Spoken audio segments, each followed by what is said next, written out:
ఓం నమో భగవతే శ్రీరమణాయ. 6వ ప్రకరణము సమత్వము. ఇందులోని 4. భగవాన్ ఇంకా 2 ఏళ్లకు దేహం చాలిస్తారనగా ఒకరోజు ఉదయం హాలులో వివిధ దేశాల నుండి వచ్చిన భక్తులు శ్రీ భగవానులతో ఉన్నారు. భోజనానికి గంట కొట్టారు. భక్తులందరూ భోజనశాలకు వెళ్లారు. భగవాన్కు మోకాళ్ల నొప్పులు కనుక మెల్లగా లేచారు. కర్ర నానుకుని హాలు బయటికి వెళ్లే గుమ్మం దాటుతున్నారు. అక్కడో మూల ఒక గొల్లతను భుజాన గుంగళి వేసుకుని ఒక ముంత దానిపై వేలాడగట్టుకుని నుంచుండడం చూశారు. వెళుతున్న భగవాన్ ఆగి అతన్ని నిదానించి చూసి, ఎవరు? చిన్నప్పయ్యనా? చూడడానికి వచ్చావా? సరే, ఆ ముంతలో కూడు ఉందా ఏమన్నా అన్నారు భగవాన్. అతడు ఉంది స్వామి అన్నాడు. అయితే ఇంకే చూస్తావేం, పొయ్యి అని వంగి దోసిలి పట్టారు భగవాన్. అతడు సంతోషంగా పోస్తుంటే భగవాన్ దాన్ని అమృతంలాగా మెల్లగా తాగుతున్నారు. భగవాన్ భోజన హాలులోకి రాకపోవడం చూసి ఒక సేవకుడు వచ్చాడు. అతడు భగవాన్ చేస్తున్న పని చూశాడు. ఏమిటి అన్యాయం స్వామి, అందరూ మీకోసం అక్కడ కాచుకుని ఉన్నారు అన్నాడు. నేను ఎవరికోసం వచ్చాను? వారికోసమా? ఎవరి వాణ్ణి నేను కొండల్లో ఉన్నప్పుడు వారందరూ నన్ను పోషించారా? ఆనాడు నేను వీరెవరికీ కావలసి రాలేదు. ఈ గొల్లవాళ్లే కూళ్లు పోసింది నాకు, నా ఆకలికి అంటూ ఆ గొల్లతని దగ్గర సెలవు తీసుకుని భోజన హాల్లోకి వెళ్లారు భగవాన్. 5. భగవాన్ తల్లి అలగమ్మకు ఆచారం ఎక్కువ. భగవాన్కు అదేమీ లేదు. ఒకసారి భక్తురాలు తేసూరు అఖిలాండమ్మ తినుబండారాలు తెచ్చి భగవాన్ ముందు పెట్టింది. భగవాన్ తాను కొన్ని తింటూ తల్లితో, నీవు కూడా తీసుకో అన్నారు. ఆమె కోపంతో, నువ్వు తింటున్నావు గదా చాలన్నది. అప్పుడు భగవాన్, అందరితో కలిసి ఉండడం నీకు కుదరకపోతే ఇంటికి వెళ్లడం మంచిది. సమత్వం ఆధ్యాత్మిక విద్యకు మొదలు చివరా కూడా అని అన్నారు. అట్లా అనేక సార్లు తల్లిని మందలించేవారు. 6. ప్రత్యేకత అంటే భగవాన్కు గిట్టనే గిట్టదు. ఎవరైనా తినుబండారాలు తెచ్చి పెట్టినా అంతే. అందరికీ పెట్టి తమకు పెట్టకున్నా సంతృప్తిగా ఉంటుందంట. కాని తమకిచ్చి ఇతరులకి ఇయ్యకుంటే తమ్ము అవమానపరిచినట్లుంటుందని శ్రీవారు అనేకసార్లు చెబుతుండేవారు. 7. ఆశ్రమంలో వంట చేసే శాంతమ్మ భగవాన్కు తన చేత్తో వడ్డిస్తేనే తృప్తి అనుకునేది.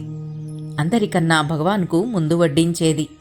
చూసి చూసి భగవాన్, స్వామి అంటే ఈ దేహంలోనే కాదు, ఈ భక్తుల ప్రతి ఒక్కరిలో ఉన్నది స్వామి. అందరికీ వడ్డించిన తరువాత చివరికి వడ్డిస్తేనే ఈ స్వామికి ఇష్టం అన్నారు. 8. ఓ రోజు రామచంద్రరావు అనే ఆయుర్వేద వైద్యుడు భగవాన్ శరీరానికి బలమిచ్చే ఔషధం చేయడానికి దినుసులన్నీ జాబితా రాశారు. దాన్ని భగవాన్కి చూపగా భగవాన్ అంతా చదివారు. ఎవరికయ్యా ఈ మందు అన్నారు. ఆ డాక్టరు తమకే అన్నాడు. అది విని సరి పెద్ద జాబితా అయితే ఇచ్చారు కాని కాసుకెక్కడికి పోయేది? 10 రూపాయలవుతుంది, ఎవరిని యాచించను అన్నారు భగవాన్. అప్పుడొక భక్తుడు, ఇదంతా ఎవరిది స్వామి అన్నాడు. ఓహో, సరి నాకేముంది, పైసా కావాలంటే పోయి సర్వాధికారిని అడగవలసిందే. ఎవరడుగుతారిప్పుడు? గంట కొట్టగానే వెళితే పట్టెడన్నం పెడతారు. అందరితో పాటు తినివస్తాను. ఆలస్యమైతే పెట్టం పొమ్మంటారేమోనన్న భయంతో. ఆ వడ్డనలోనూ లాస్టులో ఫస్టే నేను అన్నారు భగవాన్. అనగా చివరిలో మొదలు అని అర్థం. పాపమా వైద్యుడు కంపిత హస్తాలు జోడించి, ఊరికే జాబితా చూపించాను గాని దునుసులు నేను తెస్తాను స్వామి అన్నాడు. సరేనయ్యా, తెస్తారు. ఇది నాకు మంచిదైతే వీరందరికీ మంచిది కాదా? నాతో పాటు అందరికీ ఇవ్వగలరా అన్నారు భగవాన్. అక్కడున్న వారందరూ, మా అందరికీ ఎందుకు స్వామి, వద్దు అన్నారు. దానికి భగవాన్, తిరిగి పనిచేసే వాళ్లకు బలమిచ్చే మందులు వద్దు, కాని తిని కూర్చుండే నాకు మాత్రం కావాలా? చాలు పొండి అన్నారు. 9. భగవాన్ భోజనానికి కూర్చునే ముందు ఆశ్రమంలో ఉంటున్న జంతువులకి ఆహారం పెట్టారో లేదో చూసేవారు. పిల్లులు, కుక్కలు, పిట్టలు మొదలైన వాని భోజనమయ్యిందో లేదో స్వయంగా చూసేవారు. తరువాత పశువులకి ఎడ్డన్లతో సహా పెట్టవలసిందే. జనం ఎక్కువయ్యి ఆశ్రమంలో వండిన ఇడ్డెన్లు మిగలకపోతే భగవాన్కు జడిసి ఊళ్ళోకి మనిషిని పంపి ఇడ్డెన్లు కొని తెప్పించేవారు. మృగాలకు అయిన తర్వాత బిచ్చగాళ్లకు భోజనం పెట్టాలి. ఎంతమంది ఉంటే అందరికీ ఇవ్వవలసిందే. వాళ్ల తరువాతనే తమ భోజనం. ముష్టివాళ్లు కదా అని వాళ్లకి ముక్కల పులుసు కాచేది వంట చేసే శాంతమ్మ. ఆ పలుచటి పులుసు బీదవాళ్లకు పోయడం భగవాన్ చూస్తే, సాంబారు నాకెందుకు, ఆ పప్పు సాంబారు వాళ్లకి పోసి వాళ్లకి వండిన నీళ్ల పులుసు నాకు పొయ్యమని పట్టుపట్టేవారు. భగవాన్తో పడలేక చారుగట్టు తీయగా మిగిలిన పప్పు వాళ్ల పులుసులో వేసి కాచేది శాంతమ్మ. 10.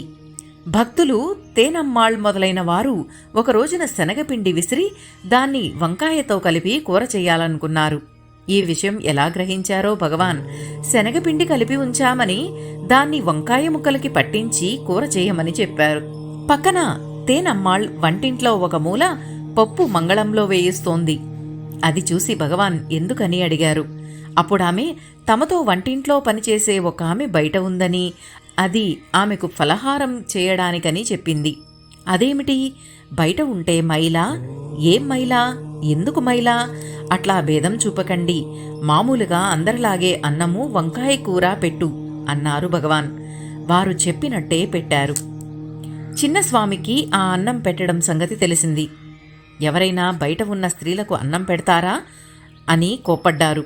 వెంటనే భగవాన్ అందుకుని తామే పెట్టమన్నామని, సమస్తమైన వారికి ఆశ్రమ భోజనం పెడదాం, ఇష్టమున్న వారిని తినమను, లేని వారిని వెళ్ళమను అన్నారు. మనిషికి మనిషికి మధ్య భేదాన్ని ఏమాత్రం అంగీకరించేవారు కాదు. 11. 1931 ప్రాంతంలో కాంగ్రెస్ రాజకీయ ఖైదీలందర్నీ విడుదల చేశారు. అప్పుడొక ఆయన ఆశ్రమ భక్తులలో ఓ ముఖ్యుని తమ్ముడు జైలు నుండి విడుదలై వచ్చాడు. ఆయన బ్రాహ్మణుడు. భోజనానికి బ్రాహ్మణేతరులలో కూర్చున్నాడు. చిన్నస్వామి కూర్చోడానికి వీల్లేదన్నారు. తాను మొన్నటి వరకు అన్ని కులాల వారితో తిన్నానని, తన బ్రాహ్మణత్వం పోయిందని అతని వాదన. మొత్తానికి తను బ్రాహ్మణులలోకి వెళ్లనని గట్టి పట్టుపట్టాడు. అలా గొడవ పడుతున్న సమయంలో భగవాన్ భోజనశాలకి వచ్చారు. భగవాన్ పుట్టింది బ్రాహ్మణ కులంలోనైనా భోజనశాలలో బ్రాహ్మణేతరుల వైపునే కూర్చుని భోజనం చేసేవారు. బ్రాహ్మణులు కూడా వారిని చూడడానికి వీలుగా ఉండేది. భగవాన్ జరిగినదంతా విని ముందు చిన్నస్వామితో, నీది తప్పు, అతడు బ్రాహ్మణుడును కానో అంటున్నా వాణ్ణి ఎందుకు బ్రాహ్మణులతో కూర్చోపెట్టాలని ఆ మొండిపట్టు? మాట్లాడకు, అతని ఇష్టం అన్నారు. తిరిగి ఆ కాంగ్రెస్ నాయకునితో, నీదీ తప్పే, ఇక్కడ కూర్చున్న వాళ్లకి కులం ఉంది, మేం బ్రాహ్మణులేతరమని అనుకుంటున్నారు వీళ్ళు వాళ్ళు. బ్రాహ్మణులనుకున్నట్లే నువ్వు బ్రాహ్మణేతరుణ్ణి అనుకోవడం లేదుగా, వాళ్లతో ఎట్లా భోజనం చేస్తావు? వీల్లేదు అని బ్రాహ్మణుడు బ్రాహ్మణేతరుల్ని అనుకోని వాణ్ణి నేనొక్కడే కనుక నాతో రా, నాతో కూర్చో అన్నారు. అతనికి గుండెలు ఉన్నాయా ఒక్కడూ వెళ్లి భగవాన్ పక్కన కూర్చుని భోజనం చేయడానికి? వెళ్లి బ్రాహ్మణులతో కూర్చున్నాడు. 12. శ్రీమతి లక్ష్మి అనే భక్తురాలు ఒకరోజు రాత్రి భోజనశాల దగ్గర విస్తళ్లలో పూరీలు వడ్డించుకుంటూ వెళ్తోంది. ఆ పూరీలు ఆమె ఆ రోజు మధ్యాహ్నమే ఎంతో భక్తితో తయారు చేసింది. ఆమె వడ్డిస్తున్న సమయంలో భగవాన్ పిలుస్తున్నారంటే ఎంతో ఉత్సాహంగా వెళ్ళింది. ఆమెను చూసి భగవాన్ ఆగ్రహంతో, లక్ష్మి, ఇట్లా భేదదృష్టితో నడిచావా? నీవు తయారు చేసిందేదీ ముట్టుకోను. నన్ను ప్రత్యేకంగా చూస్తే నన్ను కాల్చినట్లుంటుందని ఎన్నిసార్లు చెప్పలేదు అన్నారు పిడుగులు రాలుస్తూ. భగవాన్ నేత్రాలు అగ్నుల్ని చిమ్ముతున్నట్లున్నాయి. ఆమె వణుకిపోతూ క్షమించండి అని కన్నీళ్లతో భగవాన్కు నమస్కరించింది. ఆమె అందరికీ వడ్డించిన పూరీలు నూనెతో తయారు చేసి భగవాన్కు మాత్రం నేతితో తయారు చేసింది. ఆ సంగతి ఆమె ఒక్కదానికే తెలుసు. కాని భగవానులు సర్వజ్ఞులు కదా, వారికి తెలియని రహస్యమేముంటుంది? 13. కొన్ని రోజులు భగవాన్ భోజనశాలలో మజ్జిగ ఎక్కువగా పోయించుకోవడం మానేశారు. అది చూసి భక్తులొకరు కారణం అడిగారు. అందుకు భగవాన్, అదా, వడ్డన సమయంలో జరిగే లక్షణం చూస్తే మీకే తెలుస్తుంది. బకెట్లలో పెద్ద పెద్ద గరిటెలు వేసుకుని మజ్జిగ తెస్తారు.